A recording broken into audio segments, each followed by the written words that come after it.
Hello friends, welcome to అన్నా Kusuma kitchen. ఈరోజు మన కిచెన్లో చేయబోయే రెసిపీ అండి టమాటా నిల్వ పచ్చడి చూపించబోతున్నానండి. ఎండలో పని లేకుండా, ఊరబెట్టే పని లేకుండా, కారం లేకుండా పండుమిర్చి టమాటా నిల్వ పచ్చడి అండి. అన్ని కొలతలతో చాలా ఈజీగా ఎవరైనా చేసుకోవచ్చండి. 1/2 కేజీ టమాటా పండుమిర్చితో ఉప్పు, కారం, చింతపండు అన్ని కొలతలేనండి. ఈ పచ్చడి ఎలా పెట్టాలో, ఏమేమి కావాలో చూడండి. వీడియో స్కిప్ చేయకుండా పూర్తిగా చూడండి.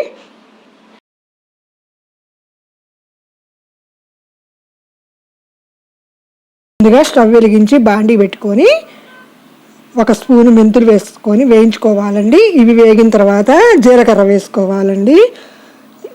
ఇప్పుడు అవి వేగిందండి. జీలకర్ర త్వరగా ఫ్రై అవుతుందండి. స్టవ్ కట్టేసినా పర్వాలేదండి, ఆ వేడికే మంచి వాసన వస్తుందండి. ఇప్పుడు స్టవ్ కట్టేసి ఇవి చల్లార్చుకోవాలండి. ఇప్పుడు నేను 1/2 కేజీ టమాటాలు తీసుకున్నానండి. పండుమిర్చి 1/2 కేజీ తీసుకున్నానండి. ఇవి తొడిమెలతోటే కడిగి ఆరబెట్టుకోవాలండి. చూడండి, ఇలాగా కడిగి ఆరబెట్టుకొని తుడుచుకోవాలండి. ఫ్యాన్ కింద పెట్టుకోవాలండి. టమాటాలు 1/2 కేజీ. ఇవి చిన్న చిన్న ముక్కలుగా కట్ చేసి ఇవి కూడా కడిగి ఆరిన తర్వాత తుడిచిన తర్వాతనే వాడుకోవాలండి. ఎందుకంటే నిల్వ పచ్చడి కదండి. స్టవ్ వెలిగించి బాండీ పెట్టి 2 స్పూన్స్ ఆయిల్ వేసానండి. స్కిప్ అయిపోయింది. ఈ టమాటా ముక్కల్ని వేసేసి ఫ్రై చేసుకోవాలండి. మూత పెట్టుకొని మగ్గించుకోవాలి. మధ్య మధ్యలో అడిగంటకుండా ఇలా మిక్స్ చేస్తూ ఉండాలి. ఇది రైస్లోకే కాదండి, ఉప్మా, దోశ, చపాతి అన్నిట్లోకి చాలా బాగుంటుందండి. ఇది చింతపండు అండి, 30 గ్రాములు ఉంటుందండి కరెక్ట్గా. దీనిలో ఈనెలు పుల్లలు తీసేసి దీనిలో వేసేసుకోవాలండి. సాఫ్ట్గా అయిపోతుంది. దీంతో పాటు ఉప్పు అనేది 50 గ్రాములు కల్లుప్పే తీసుకోవాలండి. పచ్చళ్ళు కదండి, కల్లుప్పు కూడా నేను సగమే వేసానండి దీనిలో. ఇది కూడా కొంచెం దగ్గరకు వచ్చేసరికల్లా వేపుకోవాలండి. కొంచెం పసుపు వేసానండి. చాలా దగ్గరికి రావాలండి, ఎందుకంటే అడుగంటిపోతుంది. ఇప్పుడు వేయించిన మెంతులు, జీలకర్ర మిక్సీలో వేసేసుకొని ఉప్పు కూడా వేసుకోవాలండి. సగం వేసుకున్నాము, సగం ఇట్లా వేసేసుకోవాలండి. ఇది ఒక్కసారి మిక్సీ పట్టుకోవాలండి. ఇది మిక్సీ పట్టుకున్న తర్వాత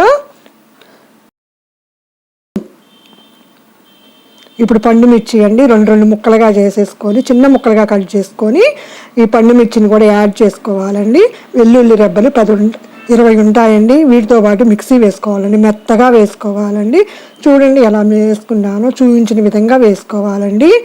చూడండి ఎంత చక్కగా ఇలా మెత్తగా వేసుకోవాలి. ఇప్పుడు టమాటాలు కూడా మగ్గిపోయినాయండి. అవి చల్లారిన తర్వాతనే వీటిలో యాడ్ చేసుకొని వేసుకోవాలండి. చూడండి, ఇవి కూడా ఇలా యాడ్ చేసేసి ఇలా మెత్తగా పేస్ట్లా చేసుకోవాలండి. దీనికి వాడే ప్లేట్స్, మిక్సీ జార్స్ అయినా స్పూన్స్ అయినా శుభ్రంగా కడిగి ఆరిన తర్వాతనే వాడుకోవాలండి. ఎందుకంటే నిలవ పచ్చడి కాబట్టి. స్టవ్ వెలిగించి బాండీ పెట్టుకొని ఆయిల్ వేసేసుకొని 150 గ్రాములు ఉంటుందండి ఆయిల్. దీనిలో ఆవాలు, మినపప్పు, పచ్చిపప్పు, జీలకర్ర వేసేసుకొని ఫ్రై చేయాలి. లో ఫ్లేమ్లో పెట్టుకొని ఫ్రై చేసుకోవాలండి. ఇవి ఎండుమిర్చి 5-6 వేసుకున్నానండి తుంచి. ఇవి కూడా గోల్డెన్ బ్రౌన్ కలర్ వచ్చిన తర్వాత చూడండి ఎలా ఫ్రై చేస్తున్నానో. ఇది ఫ్రిడ్జ్లో పెడితే 6 నెలల వరకు ఉంటుందండి. బయట పెడితే 3 నెలల వరకు ఉంటుందండి.